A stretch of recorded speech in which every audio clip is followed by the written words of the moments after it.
Al Franken began his rise as a Democratic politician 9 years ago by reluctantly apologizing to women for things he had said and written, enabling him to put his career as a body comedian behind him and win a U.S. Senate seat. You could argue that he never really got the hang of contrition.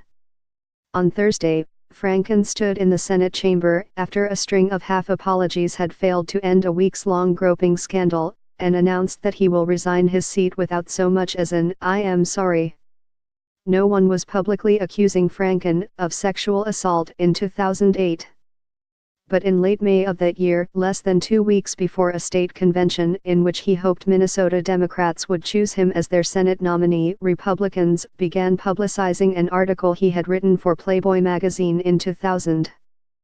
It was called Pornorama, a sci-fi story in which Franken visited a fictional university to have sex with a doctor in some sort of virtual reality machine. The doctor was an extremely attractive blonde with legs that won't quit and firm but ample breasts, he wrote. She seemed to be coming onto me. Al Franken announces he will resign from the Senate. A female state senator and 5 other prominent Republican women in Minnesota co-signed a letter condemning the candidate when they learned of the article. This column is at its worst, an extreme example of the kind of disrespect for the role of women in society that all of us have fought our entire lives, they wrote. At best, it is the disrespectful writings of a nearly 50-year-old man who seems to think that women's bodies are the domain of a man who just wants to have a good time.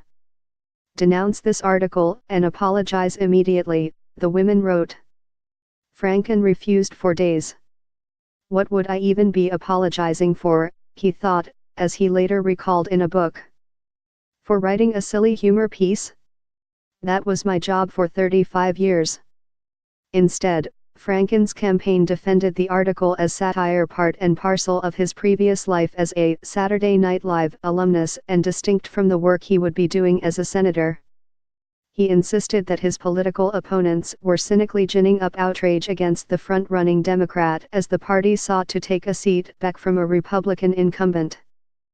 And I began to feel slightly beleaguered and a little sorry for myself, he wrote in his book, Al Franken, Giant of the Senate. As the state convention approached, more and more women demanded that he apologize, and not only Republicans. Less than a week before the convention, a Planned Parenthood executive called the Playboy article misogynistic, according to the Minneapolis Star-Tribune, and warned that the Democratic-friendly group might not be able to endorse him. While a man's sense of humor is only one part of his personality, it tells us something essential about him, columnist Catherine Kirsten wrote in the Tribune. It bears the DNA of his character, you might say. Then Republicans dropped a second bombshell, digging up a news article from the 1990s in which Franken, an SNL writer at the time, pitched a sketch about raping journalist Leslie Stahl. Analysis: Al Franken finds unlikely defenders on Fox News.